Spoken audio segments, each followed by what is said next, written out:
SOYINKA wants the Imam of the National Mosque was fired for blasphemy. Welcome to the news and please subscribe to our channel.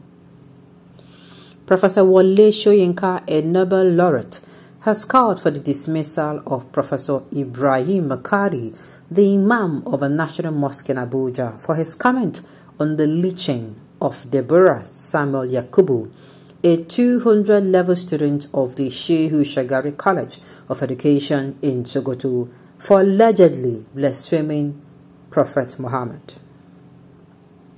In the guise of religion, SOYINKA accused the Islamic preacher of directing his followers to take the law into their own hands. On Saturday, he addressed in Abuja for the one-year commemoration of the late former Chief of Army Staff, Lieutenant General Ibrahim Attahiru, and the launch of Niran Adidekun's biography of Attahiru. The Nobel laureate condemned religious lynching and demanded that Professor Makari be removed from office as an apostate of humanity's credo. It is no longer adequate for all to proclaim that Islam is this and that a Sharia is this and that Prophet Muhammad set this and that example and made this and that humanistic proclamation, he continued. All pietistic condemnation must be accompanied by affirmative action.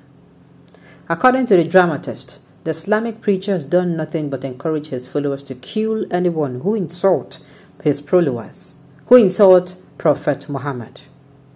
Prophet Makari, on the other hand, insists, along with a few others, even outspoken serving officers recently, that there is no regret involved in the torture and lynching of a young student on this earth. SOYINKA continued, in the name of religion and innovation, Makari has tactically instructed his followers to take the law into their own hands. That is the message of a supposedly holy man to the nation engulfed in its repeated incidents of craziness. Youths have been indoctrinated to aspire to brutish existence below the lowest common denominator of what is human, according to the Nobel laureate. Surely, every self-respecting nation should put its defining, unbridgeable boundary there, he added. Aisha Rufai, the wife of Kaduna State Governor, also spoke out against killing in the name of Islam, saying the Deborah's killers went against Prophet Muhammad's teachings. Permit me to say that these people are people we should talk about, just like someone who rapes and kills someone else, exactly like a pirate Muslim who rapes a 3-month-old infant, just like a mad Christian who rapes a 6-year-old girl, she said.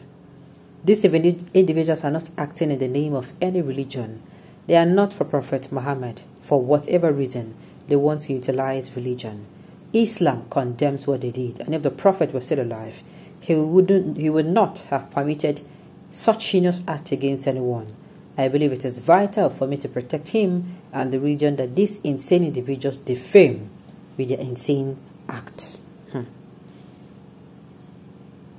Okay. That is not blasphemy, SOYINKA. It is what was prescribed before us. He has said the right thing. You don't teach us our religion with common sense. Are you serious? You see, I read somewhere that if, as a nation, if bloodletting, I'm trying to get the right word now in that particular news article because I really need it. If bloodletting will continue to happen to us as a nation, don't you think it is better for us to be an individual? Let me break it down. Let's say, for instance, we call ourselves a family, and yet we are envious of one another. Yet we wish one another evil. Yes, we cannot stand one another. Yet we cannot respect one another's boundaries. Yet we don't, all those things that are humane, that we can do freely for outsiders, we cannot do freely to our own. Then why are we called family? In my own understanding, it is better you form a bond and family with people who are kind to you than your family members and you cannot stand. You cannot stand 1 minute being with them. You are either going at each other's throat, or you're either, doing things that is very inhumane and unkind, or, not normal at all. But that is what he's saying. Now, I don't understand how people will think. Look, that is why I said, and I will keep repeating again, that with this that happened within the four walls of an institute that is supposed to use knowledge to clear some people out of the ignorance, since it happened within the four walls of a tertiary institution, I kept saying when I heard the news about Deborah that I don't show that the Northerners' life will ever improve. This time around, I'm saying it with so much affirmity, because when they listen to people like this,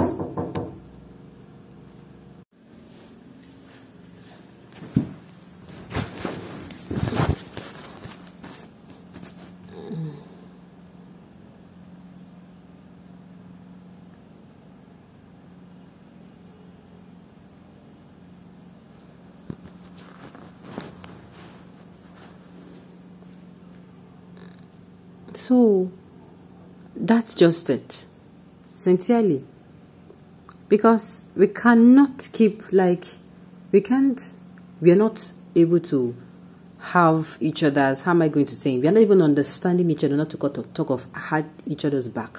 And I've said it severally even before now, that this thing going on for the first time in many years, in fact for the first time in Nigeria, I am scared of being a Nigerian.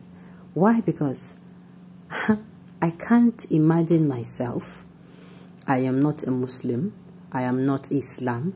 I go to a Muslim practicing state. And maybe for one reason or the other, I'm not saying, we should not respect our boundaries. I do something out of line. And I am not even given that opportunity. They treat me like I should know. In fact, the more I try to understand what they did to Deborah, the more I sink into a notion of not understanding it at all.